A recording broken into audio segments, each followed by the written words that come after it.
Good afternoon, my name is Stableizer and welcome to my YouTube channel. Today we're working on a 580K built back in 1991. We are working on the back stabilizer cylinder on the rear end of the backhoe. We had a failure on the hydraulic cylinder itself, so I'm going to walk through and show you how to go about changing the bushings out and what to look for in your 580K. And hopefully this information will help out some people with a 580K problem with these cylinders for this era of backhoe.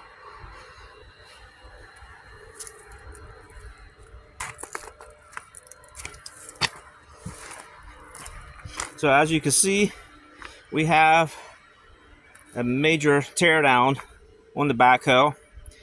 What we had to do is we had the cylinder, we had to take the cylinder off with the through pin that goes here, and the rod comes out here down to the foot, which is right here to that pin right there. This gland here, I'll get a close-up on the threads. You can see how the threads, all these threads in here, are pulled and stripped from all the years of forcing the outrigger down. You know, when you're doing your work, it's common work, and rust getting down these threads, and it's stretched. There is a little set screw that goes in right here, this notch right here, that keeps the gland from rotating. But what has happened over the years is these bushings, which is these bushings right here, this is the bushing that goes in this hole right here,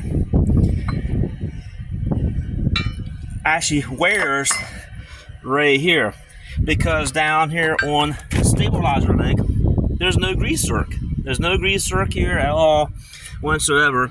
You cannot grease this bushing that goes in that hole. There's no grease. So when Case made that, there's zero grease. Now the upper one right here on this pin has grease, because the grease zerk is right here.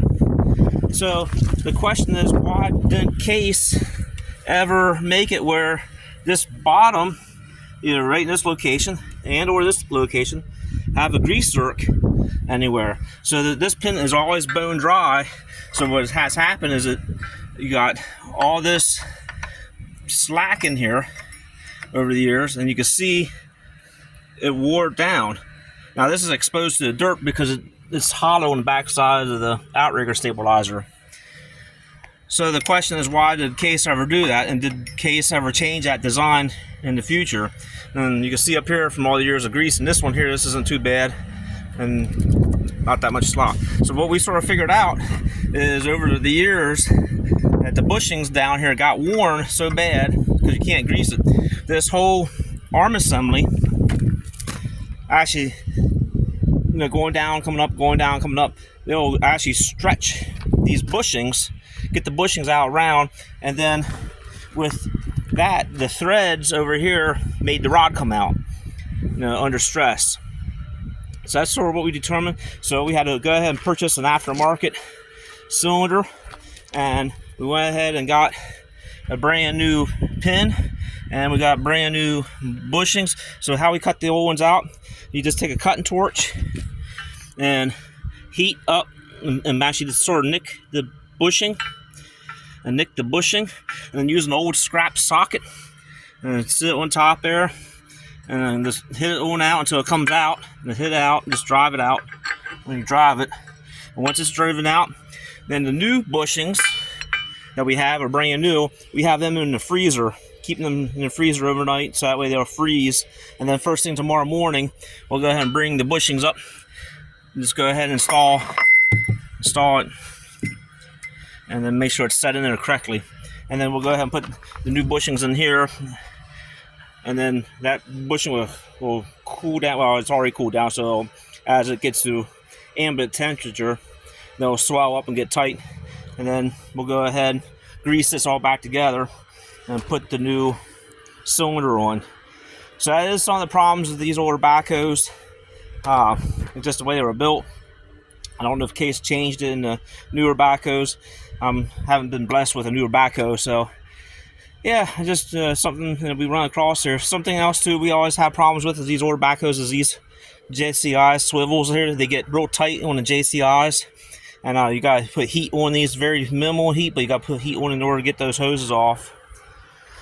Well, this is a project, and needless to say, just thank God nobody didn't get hurt. With that stabilizer, with that cylinder coming apart like that, it made a mess everywhere. And at least the mess is right here, so we'll get out here and get a garbage can, clean this mess up, and get it all cleaned up. We're all said and done.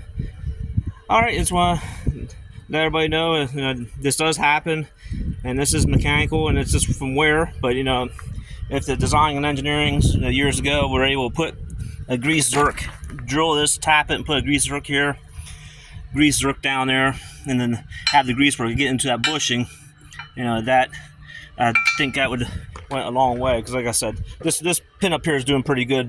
As you can see, I had plenty of grease on that. All right, I just want to thank everybody for watching, and when I get this all back together tomorrow, I'll go ahead and film what it looks like all back together with a new hydraulic cylinder on. We'll call this part 1 of the Case 580 stabilizer cylinder failure. All right, everybody have a good evening, and thanks for watching.